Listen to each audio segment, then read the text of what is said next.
Hello, world. Welcome to another podcast of It's Not You, It's Autoimmune, with your hosts, Dr. Jocelyne Eberstein and Anna Strong. Dr. Jocelyne Eberstein has over 25 years of experience as a doctor of Oriental medicine, acupuncturist, and functional medicine practitioner.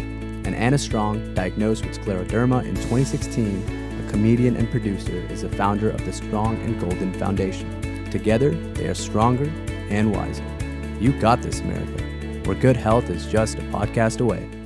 Hello, hello, hello, America, and our loyal listeners in other countries, and a warm welcome to our first-time listeners. Welcome to our podcast, It's Not You, It's Autoimmune, your 45-minute timeout to be informed, inspired, entertained, and empowered. Hi, I'm Dr. Jocelyne Eberstein. I'm a doctor of Oriental medicine, a functional medicine practitioner, and an acupuncturist. And I opened up the E-Center in 1990, a wellness center in Los Angeles. And I'm here to empower you to be truly healthy, truly empowered to get healthy and stay healthy, and really live a robust and vibrant life. Anna, my guest, Anna Strong, is here today. Hi, I'm Anna Strong. I'm a writer, a producer, a comedian, and the founder of Strong and Golden Foundation. And I'm on a mission to help you get the information you need about alternative solutions, about prevention, and even about reversing autoimmune disease. Together, we're stronger and wiser. You got this, America. Good health is just a podcast away. So today's episode is entitled To Know Corona or Not to Know Corona? That is the question. And the reason this is an important topic is because we as a country are scared. We're frightened. We don't know what to do, and we're confused. We're confused by what? By the media. We don't know what's going on. We don't know what news is true, what's fake news, and it's just hard to know. So we're here today to give you some real answers to your questions and all your questions. We really want to pull back the curtain. We'd like you to be sure to call in so you can get the real information and the most up-to-date information. And I'm so excited to have our guest today, Dr. Cynthia Watson. She's a premier integrative medicine practitioner. She's a doctor, she's a medical doctor, and a premier COVID testing company, RayBiotech. We're here they will shed some light on this really important topic and all the topics you need to know about. We really need to know what's going on, and we really don't know what to do because all that the media and our government is telling us is they're offering up what I call the stay away plan. You stay away from me, I'll stay away from you, keep your hands clean, be sure to wash, and let's pray for the vaccine gods. Well, the vaccine gods aren't coming for 12 to 18 months. What are we supposed to do in the meantime? I'm here to give you some answers because I'm going to give you information on how to keep yourself from getting the virus. We're going to be discussing the immune system and how and explaining to you the viral buster blueprint, okay? And that's going to give you enough tools so that you feel safe in this scary, scary environment. Now, Anna, what are your thoughts on this? Well, I think the world is going crazy. It's because of the crazy people. We have a lot of crazy people in this country. And then we force them to live with each other, with their loved ones and their family. It was fun at first, but yeah, it's not. It's not. Nobody loves each other that much, And basically, we do it because we don't want to die. But if we die and we go to heaven, then we get stuck in eternity with our family. So I wonder if they have toilet paper. Remember when the aliens were coming and they were supposed to want our gold? Well, it turns out they want toilet paper. Yes, we're a bunch of crazy people. We're all crazy. Quarantine is getting to me. I don't know about you, but I don't know. Things are going to get better. Right now, I try to focus on the positive. The mask is making me look 10 years younger. I want to go to Costco. I'm not even a member. What the hell? Sweet. So today we have with us our guest and health expert, Dr. Cynthia Watson, and she's been seen on national television. She incorporates conventional medicine with integrative medicine. So what's integrative medicine, everybody asks? Integrative medicine is basically science-based natural health healing, all right? So we are incorporating Western medicine, conventional medicine with natural healing approaches. It is the medicine of the 21st century. And we're privileged to have her on our show to discuss the ins and outs of this COVID epidemic or pandemic. Cynthia, thank you so much for being here. We so appreciate you coming on the show. Welcome, Cynthia. Thank you for coming on our show. I know it's really hard because you're on the front line. You go from the front line to the quarantine to the front line. I mean, how is it for you? I think it's been challenging, to say the least. I have a very big practice, primary care, so when patients get worried or get sick, I'm the one they call. When it says call your doctor, I'm the one they call. So I'm, basically kind of trying to triage, review symptoms, see who needs to be treated, see who needs to be tested, do all of those things. Luckily, I do have kits. I have testing ability, so I have that at least. I'm able to test. And so we so appreciate, many doctors are not even seeing patients, and we really appreciate that you actually are taking patients. So I'd like to ask a few questions just so everybody can be on the same level playing field, because there's a lot of words being thrown out there in the media. So just exactly what is a virus and how do they really work? Well, a virus is a very small microscopic structure. It's very simple. It's basically a capsule, and then inside is DNA or RNA.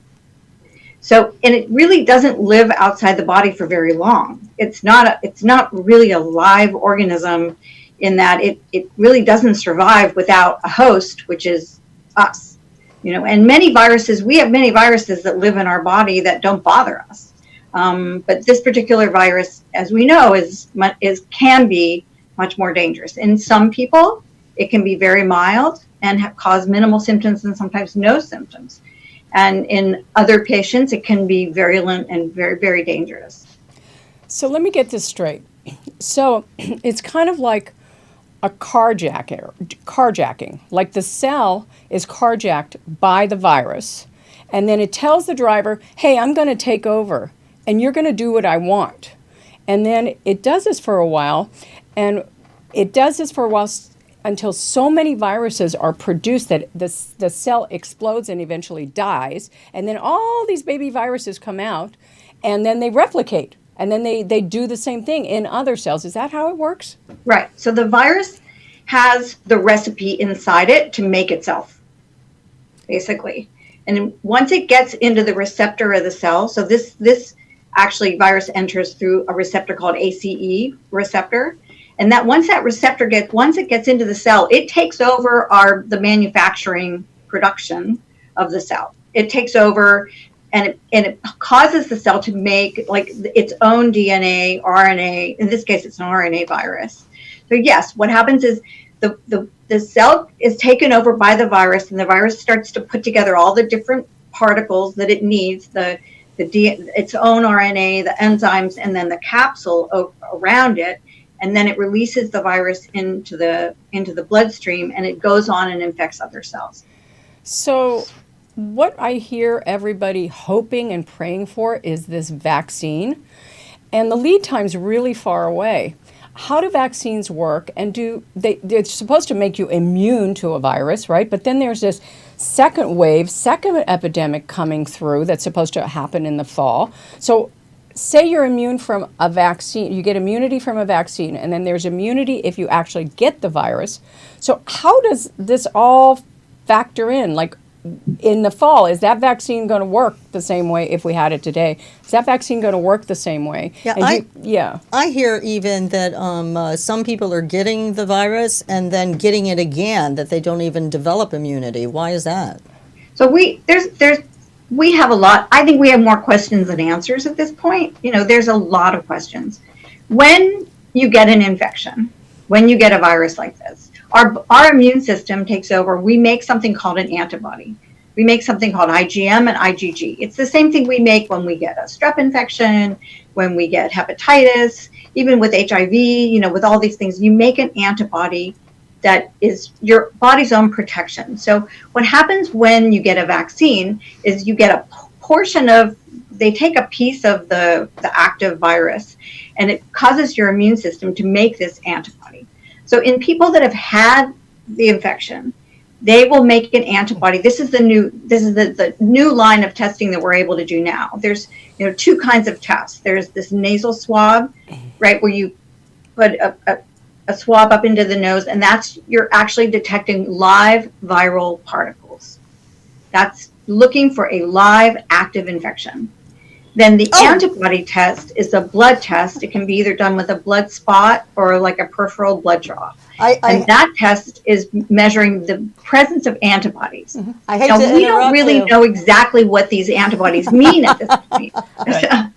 I'm sorry. Our phones are lighting up. We got so many people trying to get in right now. Can you take one of our callers? Absolutely. This is Anna. Caller, are you there? Hello. Hello. Hello, caller. Yeah. Hi. This is Francis. Who is this? Who is this? Francis. Francis. And okay. I'm from Ghana. And you're from where? Correct. And I'm from Ghana, and I took chloroquine as a kid, and now I understand it's a miracle drug. Is this true, and is it working? Well, I mean, unfortunately, the latest research that came out of Europe, initially we thought the hydroxychloroquine or chloroquine was going to be effective. It doesn't look like it's as effective as we thought it was going to be, and they are looking at other treatments. I know of several cases in the hospital here in Santa Monica where they started treating with the hydroxychloroquine and it didn't work. So I wish I could say that was going to be like a panacea. There are some anecdotal reports, like the people saying that it helped them.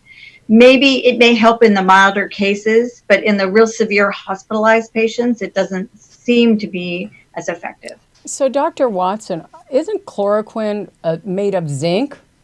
Like the vitamin zinc, isn't that a component? Isn't it like modified No, chloroquine is actually from cinchona bark. Oh. It's the cinchona is the original zinc. Zinc actually works synergistically with the chloroquine to work on the cell, to get it into the cell. Would you would you recommend him to keep doing it? Cinchona bark. Would you recommend for our caller to keep Frederick? Are you taking it now? Hello, Francis? Francis. I'm here. Yeah. Yeah. Are you taking the chloroquine now? No. It's very scarce now. Everybody's hoarding them and stuff, and but it's very scarce. Yeah. Okay. You can't find them. Would you recommend people, even though it's not really effective like they thought? Would you recommend it? So here's the thing about chloroquine. Yeah, very toxic. I certainly will. I took it once a week as a child. To prevent malaria. For malaria. And it worked very well. And so I was kind of surprised that it was recommended to be used for COVID-19. And the relationship to that, I can't fathom. Well, thank you very much, caller. I appreciate it. It's nice to have you part of our community. I hope that answers your question. If I could say a word about the chloroquine and hydroxychloroquine, because you're talking about autoimmune disease here as well, and hydroxychloroquine is a mainstream treatment for autoimmune disease, for rheumatoid arthritis, for lupus. It's a mainstream treatment. It's very toxic and has a lot of side effects, so it's really not to be taken long term without medical supervision. I've actually taken it before, and I don't do prescriptions, but I did try this, and within 4 days, I had a bad reaction. I just stopped. Yeah, you have to really be careful with it. Dr. Watson, so yes. Can viruses cause autoimmune disease? I don't know if we really know the answer to that. Basically, autoimmune disease is when your body makes an antibody to something that looks like itself. Mm-hmm. And we do believe certain bacteria can cause autoimmune disease. Certainly gluten. I mean, I know you've talked about that. Gluten can be, making those antibodies can lead to autoimmune disease. But okay. It's very possible that viruses, but I don't know specifically of any specific virus that we know can say for sure that it causes autoimmune disease. Thank you. Okay, let's take another caller. We've got a lineup here, so we got to take our callers. Who's on the line this time? And give me a break this time. This is my first time. Okay, I'm running the phones. It's not going to be pretty. Okay, what's your name? I'm probably not going to remember. Go ahead. What's your name? Hello. It's Monica from Kentucky. Monica from Kentucky. Welcome to our shows. What kind of question do you have for Dr. Cynthia? So I'm wondering how often and what type of test should I get? Well, have you been sick? First question. Been having just chills and a slight cough. So, but no fever. Initially, I mean, we should be testing everyone. That's, I don't know what's happening in your state. I know initially in the last few weeks, in the beginning of when there was limited tests, basically I was told by the health department, don't test anyone unless they are in the high risk category, 65 or older, and they have symptoms like fever and a dry cough. Because of the shortage of tests? Because of a shortage of tests. Yeah. Now, the test can be difficult to do. And the test is, and it's also it's only like 60 to 80% positive, because it depends on how the test is done. If they really have to stick that thing up in your nose, and if it's not uncomfortable, they didn't do it right. And then it also depends on how many viral particles you're secreting, because it's picking up the number of viral particles. So you could have a test that would be negative if you're not producing enough virus. And those tests, I mean, unless you're shedding, unless you are in a really active phase of shedding, it will not be detective. So I don't remember the rate of false negatives on. It's about 60. It's about 60. Wow. That's a lot. That's a lot. That's a lot. Yeah. So it doesn't really mean anything, honestly. And I can say in my practice, I've tested a number of people, and I've only had one positive. So everybody I tested, I went and I did the test myself. I didn't hand them the swab. I stuck it up their nose.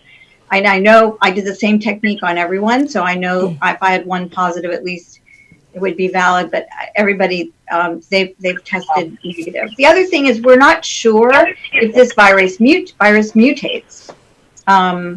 Like the flu virus. The reason we have to get a different flu vaccine every year is because every year the flu changes itself, so the old vaccine doesn't work. So we don't know about this virus. It might mutate like the flu vaccine, and it may change, and that's why there may be different forms of it that might show up. All right, Monica, does that answer your question? Monica? I think so. Is it uncomfortable? Is that swab pretty uncomfortable? Yes. When they do it? Yes, she said. I will see people go. Yes, it's going to be uncomfortable. If they don't do that, I'm not doing it right. Sorry.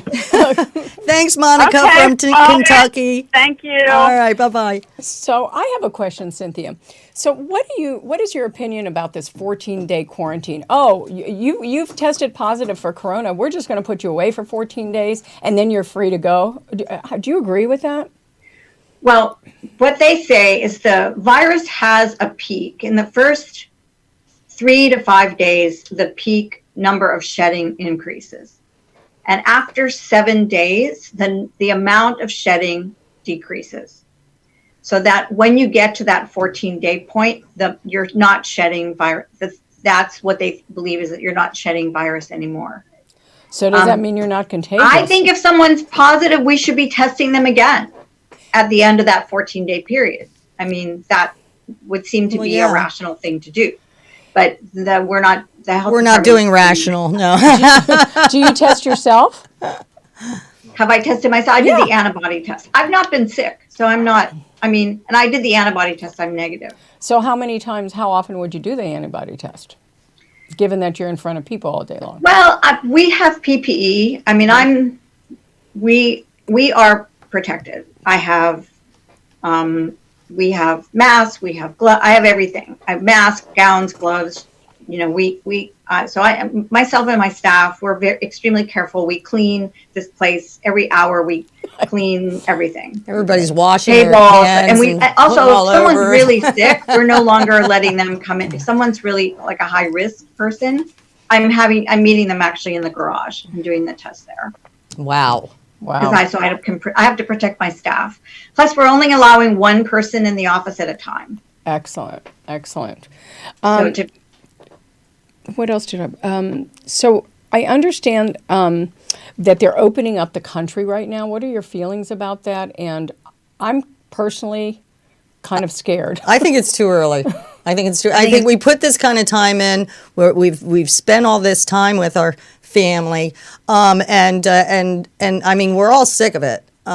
Trust me. People found out they can work from home or they can't work from home. But you got to stay in, because if we get out too early, we're going to have to do this all over again. So how do we help ourselves, given that everybody's going to go rampant out there?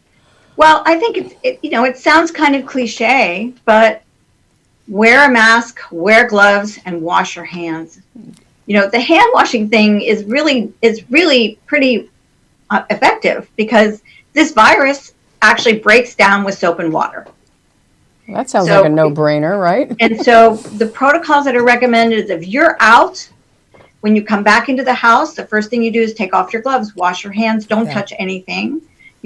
Don't touch your hands and face. It's getting the virus is going to depend on a couple of things. It's going to depend on how strong your immune system is, we think. People that are getting really sick seem to have other issues like heart disease, diabetes. They maybe are not as healthy. So staying really healthy is important. I think you were going to talk a little bit about diet and, maintaining a healthy diet, reducing sugar, reducing alcohol, maintaining good sleep habits, all of those things in terms of keeping your immune system strong. And then just basic things like wash your hands, don't touch your mouth and nose unless your hands are clean. Well, we in this country, we have short attention span theater, so I hope everybody, keeps to remember to do that. Repeat. Yeah, exactly. So, Cynthia, thank you so much. This was amazing information for our guests, and you took the time and from your practice, which I know is really hard. I really appreciate you coming on. I know my staff put a little "do not disturb" recording. You need a red light, Oh, thank you so much. Thank you. I can't wait to have you Bye, back. everybody. Stay safe out there. All right. Okay. So now that we know how a virus works, we can look at a plan to keep us safe from the virus, including staying away plan. So how do we deal with a virus if it ever enters our body? So what we're introducing today is the Viral Buster Master Plan. It's a simple four-step plan.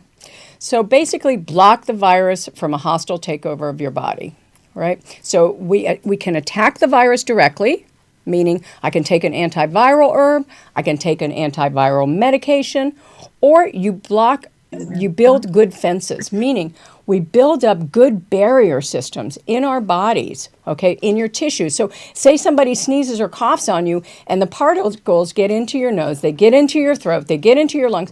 That does not mean that the virus has to penetrate.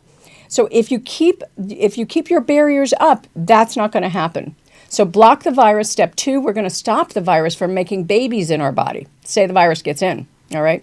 And step 3, we're going to boost your immune system response, meaning we're going to go out, destroy the virus, but not destroy our tissue like our lungs. Okay. And step 4 is we're just going to power up your body so it has enough energy to mount an attack so it can destroy the virus and clean up the battlefield, because there's a lot of debris. When you get sick, there's a lot of debris, the garbage. Okay, so you have to have the energy inside the cells to be able to get rid of that. So remember, you can overcome any adversity if you have a plan. All right. So stay tuned. We'll be giving you the easy action steps to carry out this scientifically researched plan. And speaking of plans, our next topic that we're going to discuss is testing. All right. We all know that knowledge is power, and if we know what to do by testing, we can do something about it.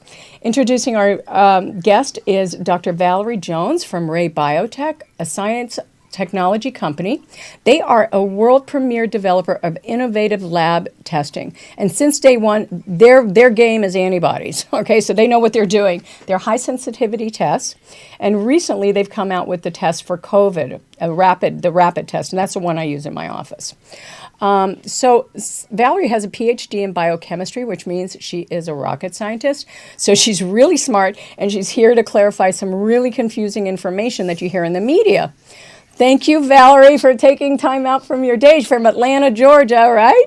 Hello, Valerie. Yep. I just Hi. realized. Exactly. I just Good to be realized here. we're all Thank you, great, Jocelyne. Yeah. fabulous women on this program today. I'm so excited to have you here. And really, honestly, I'm thanking RayBiotech for letting you take the time.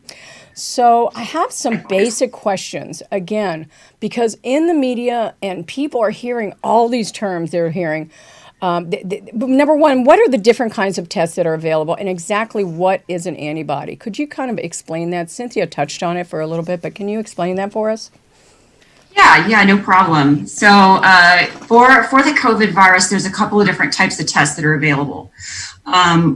One is a molecular test, and the other is called a serology test, right?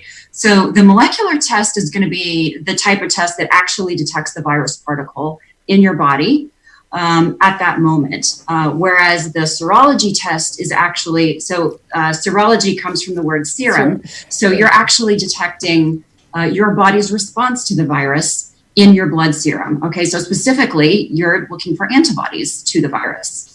So that kind of brings up a good point, is like, what is an antibody? So an antibody is basically a protein molecule that is circulating around in your blood that helps protect you from foreign invaders. So basically what it does is it will target the foreign invader for destruction by alerting your immune system. Okay, so it's kind of like a sensor tag in a department store. So for example, if you have a sensor tag, you get too close to the sensor, it'll alert the authorities, right? And they come get you and take you away. Well, it's kind of the same thing with your immune system, right? So the antibody will actually tag that particle for destruction, that destruction being carried out by your white blood cells. Okay, the white blood cells are the authority. So that's the kind of oversimplified version of how antibodies work to protect you. We like simple. We really do. That's why she likes me. And can you explain? So the different kinds of tests are the blood test, something with blood, and then the second one, they call it PCR, correct? That's the Exactly. nasal one. And when would you use each of those tests? Like when would be the appropriate time to actually use one or the other? Okay, so what we advise, and the most logical way to do it, is if you need a test, we would say start out with the serology test, okay? Because the serology tests that are available, You mean the blood tests, right? Like the rapid and yeah, quick good. and easy to do. And really what they're designed and intended for is screening large numbers of people, okay, in a short period of time. And it only takes about 5 minutes. And so in that time, you can actually test lots of people, all right? And so you're basically doing a screen.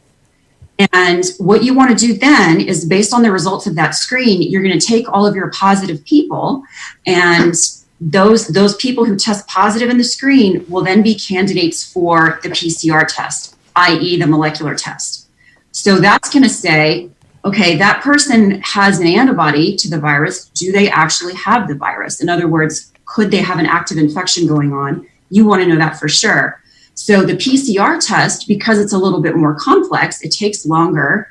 That is going to be the second stage of testing.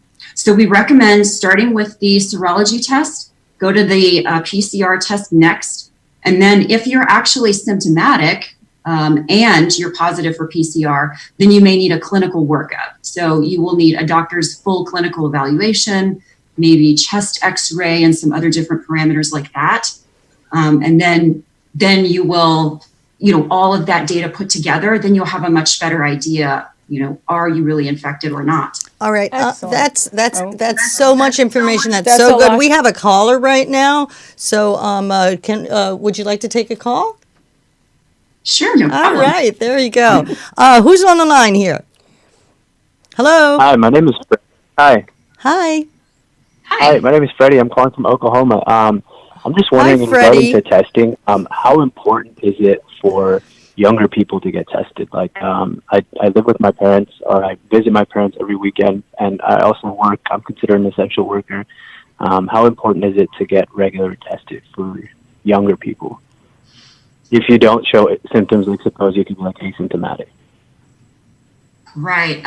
So regardless of your age, it is a good idea to get a test. Okay. If you are in contact with somebody that you believe is infected, or if you've traveled to an area that is considered high risk, then yes, it is prudent to get a test. Because being young, as we know, it doesn't necessarily protect you. But yes, and if you're going to be in contact with someone who's vulnerable, an older parent or a grandparent or something like that, then yes, try and seek out a test if you can, particularly if it will give you peace of mind. So, Dr. Jones, could you tell us a little bit about what's going on in Georgia, and they're opening up the country there, rapidly opening up the country. How do you feel about that, given what's going on right now? You mean with opening up rapid testing centers and No, just we're letting people out. letting people Yeah. Like if they jump on Yeah. a plane and try to come to California, especially, Yeah, Georgia yeah, doing we their own were a thing, little but blindsided by that. Not gonna lie. So it's we were just so used to staying in, being safe, and kind of going with the same pace as the rest of the nation. But we're gonna try to be as prudent as possible and reemerge slowly, just like everybody else is going to do. Could you explain, because everybody's watching the media and they're talking like as if everybody understands this: false positive, false negative, sensitivity, specificity. Could you explain those terms just so like people can get it when these terms are just thrown out at them? Yeah, absolutely. So false positive and false negative. Okay, so it's kind of like the name would suggest. A false positive test is only going to be referring to that group of people who are getting a positive result from a test. Okay, so for example, if you're talking about the rapid COVID test that you want to get, so what they typically do is if you get a positive result by the serology test, then does that correlate to a positive result for real? All right. So the percentage of time where that matches up to you having a real COVID infection, that is called the true positive rate. Conversely, the false positive rate would be the number of times that it doesn't correlate. Okay. And so what you have to do is you have to have something to compare it to. So if you have the serology test and it's telling you yes, you've got to compare it to something else that's also going to tell you yes. Most of the time, that other thing you're comparing it to is the PCR test or the molecular test, but not always. Usually, most of the data that I've seen, you are comparing serology to PCR. PCR is considered the gold standard. Okay, so conversely, false negative rate would be talking about when you have a negative test outcome, does that correlate to a negative result on the PCR test? Okay. So if that correlates all the time, that is 100% true negative, right? Right. So that means that the blood test, be it a blood stick test or a finger stick test, has to match the nasal swab test. Is that right? Okay. So those two, in order to have a true result. all right, let's take one more call. Okay, we're going to take one more caller. Hello, welcome to It's Not You, It's Autoimmune. Hello. Hello, it's Andrew. It's Andrew. Hello, Andrew. Remember your name because I'm going to screw it up, okay? Andrew DeMeo from Las Vegas, Nevada. From Las Vegas, Nevada, Sin City. How's it going on out there? I mean, is the coronavirus, what's the numbers like? Very low. I think we only had, not only, but I think we had about 160 deaths or something like that, but only 20,000 people got infected, which is kind of low for our city. Okay, we have that's about pretty good, 2.5 million people here. Well, welcome today, and I want you to give us your question. So my question is, since we were just talking about testing with this doctor here, why wouldn't they put, we're talking about travel and going to different places, why wouldn't they put testing at the airports and or public transportation for people to test before either they get on flights or go through security? After 9/11, things happened where you had to take off your shoes, your belt, take your laptop out of your carry-on. Why not make it to where everybody gets tested prior to getting on either a flight, a bus ride, train, or however they take their trip in between states and so forth, or cities? I think that would be very, very good for everybody, because when you're on the plane, you would feel more safe. And if you do just a nose swab as you're going through security and they give you a quick test, and if you test positive or something's wrong, then you just basically turn around and go see your doctor in your city that you're in. Well, Andrew, I think the nose swab takes a couple of days, the PCR test takes a couple of days to actually get it back.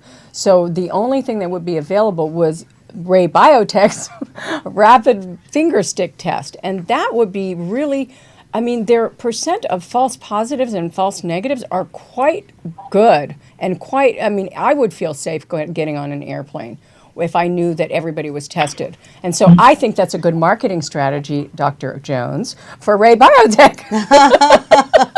There's going to be an eventual need for a lot more widespread testing, and people are going to have to be tested multiple times.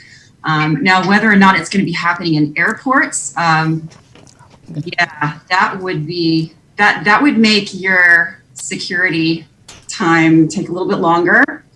Because this test actually requires a finger prick. So but the lines aren't as long. So, really, okay, Las Vegas, thank you. But let's go back, 18 years. And how long were the lines in security back then? Now you have TSA pre, you have all these, global check-in or whatever. So what's the difference? You're just kind of turning back the clock, which is fine, but at least you give the people the sense of security to travel and to go to different places. Staying in, is it really ever going to really go away until we get a vaccine in 12 to 18 months? No, it's still going to be out there. It's already airborne, right? So, well, the thing is, these are just my questions.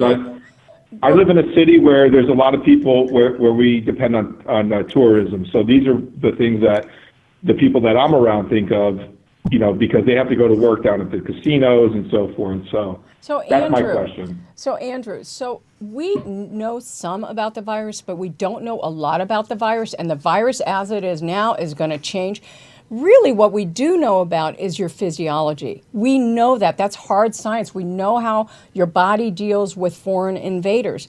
The best hope you can do is to keep yourself strong, which is why we're doing this viral plan, this master plan, because your only hope is host resistance, keeping your body strong so it can deal with no matter what the invader is and no matter how much it morphs. We don't care, because we're never going to have a vaccine that's that's developed enough when it does morph. So, all right. Thank you, Andrew. Thank you, Andrew. Thank you, Andrew. We got to take another call, but thank you for calling in and keep listening, okay? All right. I think we can't. I think we're going to. We're going to take one more call. Okay, one more call. All right. Thank you. Hello. Hello. Hello. Hi. Hello. This is Betty from Boston. Betty from Boston. I like that. That's pretty cool. We are right in the middle of the surge in Boston, and I am an older woman. I am in my 80s, and you talk about keeping bodies strong. And we know that the immune system weakens as you get older. What can I do to make my body strong so that I can resist the virus as it is present today and in the future as it's going to reappear? So, Betty from Boston, thank you for your question. I'm going to answer that because the next part of our talk today is we're going to start into the master viral plan. And I'm going to give you 6 steps to really just get started gently, easy on making sure that your body is strong and can resist a takeover of a virus. Okay? Excellent. So Valerie, I want to thank you so much. Valerie, thank you. You were Thank so you. You were amazing, great. especially since you're a rocket scientist. You're a rocket scientist, and you made us understand. I'm so happy. Thank you. It's Smart Woman Day. Yeah. Ladies. Thank you. Thank you for coming on the show. It's not you. It's autoimmune. Thank you.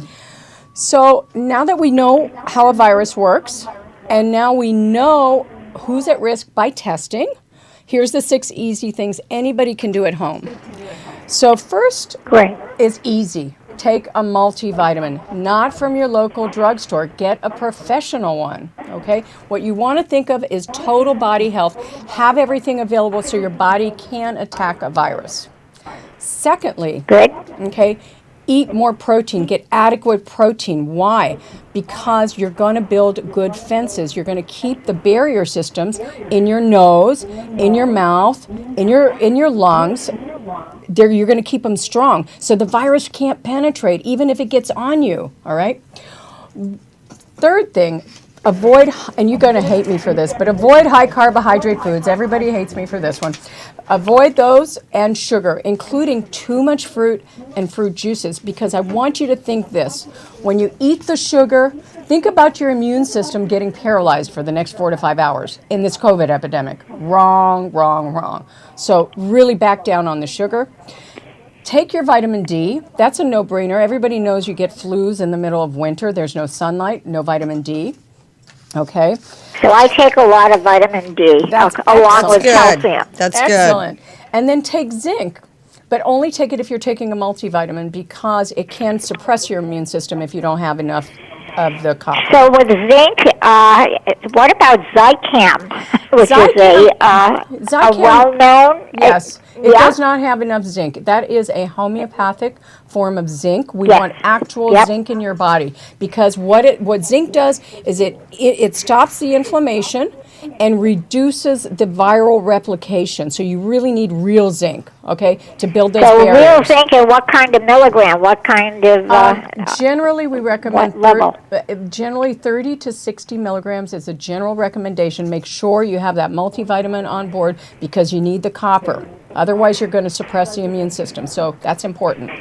And then the last thing. So in a multivitamin that I have been taking for years, and it's like not every day. It's over the counter. It's Centrum. That's a well-known one, but you're talking about a multivitamin from where?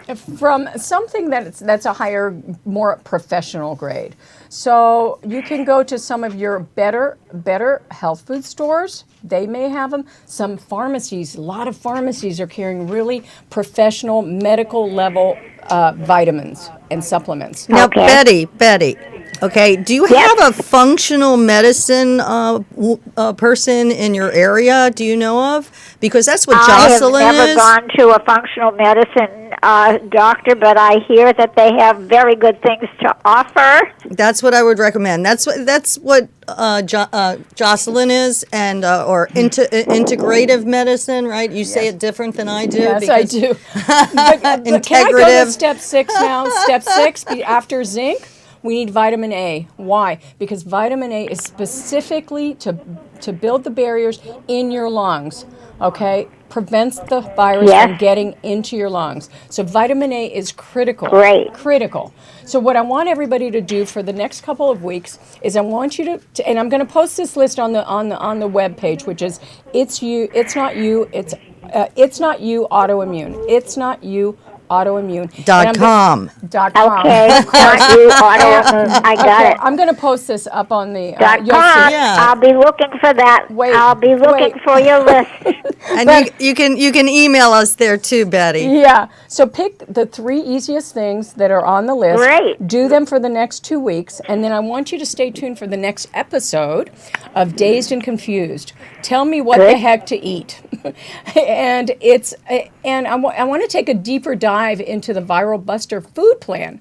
So we're going to have our guest, Lisa Thompson, a nutritional expert, and she's going to help us understand why this food plan is and what the food plan is and the science behind it. Okay, and she'll give us great tips on how to incorporate it into your diet. So, Excellent. So I want everybody to please Facebook me. Don't be afraid. I'm anxious here. Yeah, I want to know how you're doing with these recommendations and how you're feeling. So Okay. please reach out, and I want to thank you for joining us. Thank you, Betty. Bye-bye. She was sweet. She was My adorable. pleasure. Oh my gosh, you're still on the And phone. everybody who has participated. You're doing Yeah, thank you, listeners and callers especially, and you guys are amazing. We're so glad to have you on our little online family, and please go to our website. It's, like Jocelyne said, it's not you, it's autoimmune. So it's not you, autoimmune.com. And I want to we want to thank our guests, thank our sponsors, our guests, Dr. Cynthia Watson and Dr. Valerie Jones from RayBiotech. Okay, we want our sponsors. We have 2 sponsors today. We have Tesseract and the E-Center Wellness. A special thanks to Al Zapp, who has offered us a generous 20% off on his products. And you can find that on the website. Okay, today we're featuring quercetin, which is a very important supplement for your for the COVID. Why? Because it puts out inflammation and keeps the virus from making babies in your system, virus babies. And I don't want, the most important thing is, I don't want people to waste their money on supplements that don't work. So this particular supplement, and why I stand behind it, is because it gets directly absorbed into the cell. So I am completely a fan. Please contact us, look for us on the website. And I want to thank the E-Center, our sponsor, a nationally recognized institute for cutting-edge health and making patients partners in their own healing. Anna? Yeah, well, basically, I don't want you to forget about the sponsor, Strong and Golden Foundation. Go to our website. It'll be right there. Check it out. Become a member. Put in a donation. We're doing great things over there. You can also check out my documentary called Crest, Not the Toothpaste, which we're currently filming, and it's attached to a website with all kinds of information on health, your mind, body, soul, the stem cells even. I've even done stem cells. We're doing everything. We're trying to kick this thing. It was great. So join us again for our next episode, Dazed and Confused. Please tell me what the heck to eat. And by the way, if anybody has any questions, how to locate these supplements, where do I find good supplements, just go to our webpage, It's Not You, Autoimmune, click on the E-Center. I'm happy to, or Facebook us, and I'm happy to answer any questions. Stay safe. Subscribe to that YouTube channel. See you next time, because it's not you, it's autoimmune.